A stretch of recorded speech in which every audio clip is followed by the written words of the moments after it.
What's going on, guys? Fun with Knives back again. I got another unboxing for you. Yes, my collection continues to grow. This is a Kershaw that I probably should have got a long time ago, just like my leak. This is the 1760 Skyline.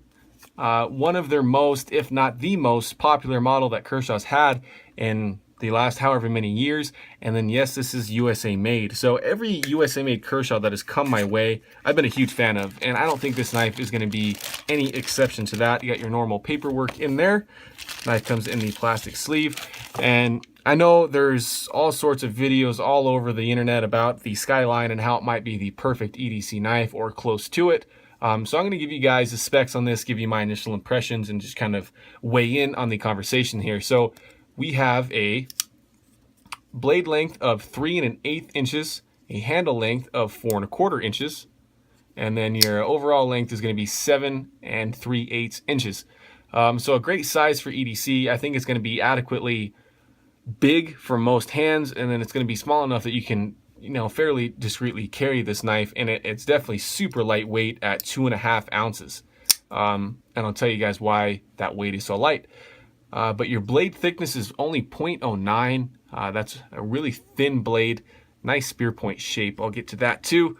But your handle thickness is also 0.4. So a very thin knife in almost every dimension. The only thing that's kind of glaring that keeps this knife coming back from being really slim is just this large flipper, which you need, and I think this knife's going to be really fun to play with too. So this blade here, guys, is made out of Sandvik 14C28N. Great steel. This is the stonewash version, normal steel. Kershaw logo there. Hollow grind on this spear point, really attractive. Model number, and then it's made in USA. So simple markings on it, simple blade shape, and then you do have a wicked thin tip. Not quite as thin as the leak, but close to it. Same steel and then same blade thickness overall. So guys, I love the blade shape. I think it's going to be great at cutting tasks. And no, this knife is not going to be good in outdoor setting, I don't think, or in some sort of self-defense setting.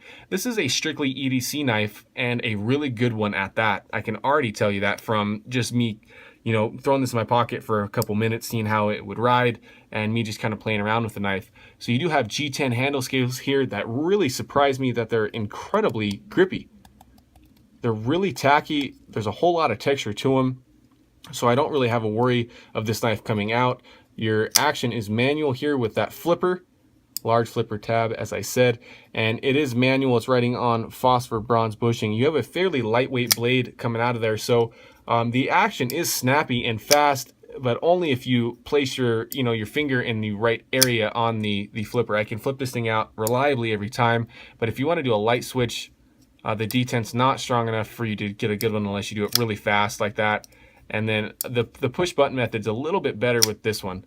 And then you can use these dual little thumb sets here. They double as your blade stop. I think that's more of their intended purpose. But they work okay. They're a little hard to get a purchase on, but if you get some force behind them, the blade really comes out of there. So guys, I love the look of the knife when it's open. I think it looks really clean. When it's closed, it's a little bit funky looking, but this knife is a user, I think, more than a looker. The reason this knife is so light at 2.5 ounces is because you only have one stainless steel liner. It is a full stainless steel liner, doubles as your lock, but there's no liner on the other side because you really don't need one. That G10 is going to be strong enough. You have a small backspacer here, mostly open construction. That liner lock is actually pretty solid, but not so much so that this is a hard use knife.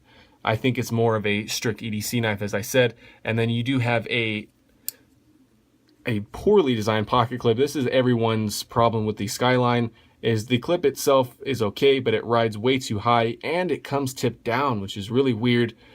This is a black coated one, so you're gonna get 3/4 of an inch or around there, maybe an inch or so out of your pocket. But if you flip it to carry tip up, as most people do, you're gonna get a whole lot of stuff out of your pocket. So I already ordered a custom titanium deep carry clip to slap on this knife, and I think I'm going to like it a hell of a lot more.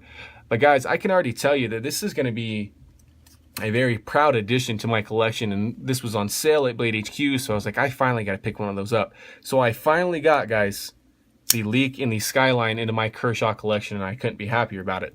So thanks for watching as always, guys. Look for the review coming up on this one. Hopefully I'll have a couple different points than most people had. I forgot to mention blade centering is absolutely perfect on that. That's great to see. Always some great quality control with these USA made Kershaws. So thanks for watching, guys. Make sure to like, comment, and subscribe, and make sure have fun with your knives.